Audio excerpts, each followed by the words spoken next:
सबसे कीमती वस्तु। राजा अमरिंदर हर वर्ष अपने राज्य में एक प्रतियोगिता का आयोजन करते थे, जिसमें हजारों की संख्या में प्रतियोगी भाग लिया करते थे और विजेता को पुरस्कार से सम्मानित किया जाता था। एक दिन राजा ने सोचा कि प्रजा की सेवा को बढ़ाने के लिए उन्हें एक राजपुरुष की आवश्यकता है, जो बुद्धिमान हो और समाज के कार्य में अपना योगदान दे सके। उन्होंने राजपुरुष की नियुक्ति के लिए एक प्रतियोगिता आयोजित करने का फैसला किया। दूर दूर से इस बार लाखों की तादाद में प्रतियोगी आए हुए थे। राजा ने इस प्रतियोगिता के लिए एक बड़ा सा उद्यान बनवाया था, जिसमें राज दरबार की सभी कीमती वस्तु थी। हर प्रकार की सामग्री उपस्थित थी, लेकिन न किसी भी वस्तु के सामने उसका मूल्य निश्चित नहीं किया गया था। राजा ने प्रतियोगिता आरंभ करने से पहले एक घोषणा की, जिसके अनुसार जो भी व्यक्ति इस उद्यान से सबसे कीमती वस्तु लेकर राजा के सामने उपस्थित होगा, उसे ही राजपुरुष के लिए स्वीकार किया जा सकेगा। प्रतियोगिता आरंभ हुई। सभी उद्यान में सबसे अमूल्य वस्तु तलाशने में लग गए। कई हीरे जवाहरात लाते, कई सोने चांदी, कई लोग पुस्तकें, तो कोई भगवान की मूर्ति, और जो बहुत गरीब थे वे रोटी, क्योंकि उनके लिए वही सबसे अमूल्य वस्तु थी।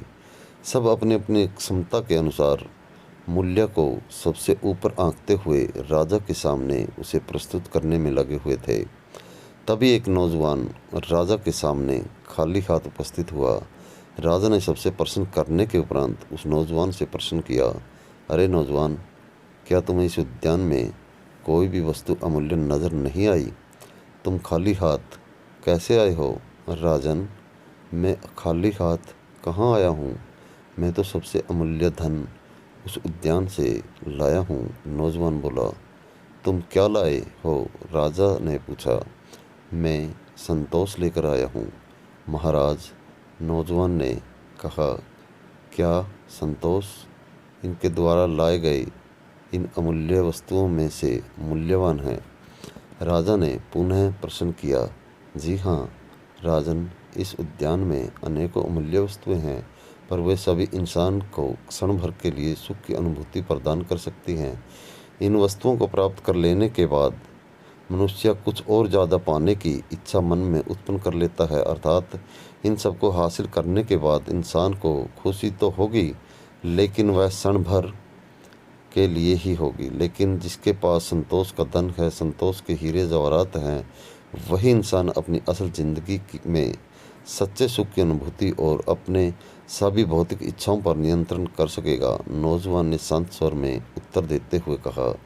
नौजवान को लाखों लोगों में चुना गया और उसे राजपुरुष के लिए सम्मानित किया गया। दोस्तों, ऐसी ही सामाजिक कहानी सुनने के लिए हमारे चैनल को सब्सक्राइब करें और बेल आइकन को प्रेस कर लें। कहानी को लाइक करके शेयर करना न भूलें। धन्यवाद।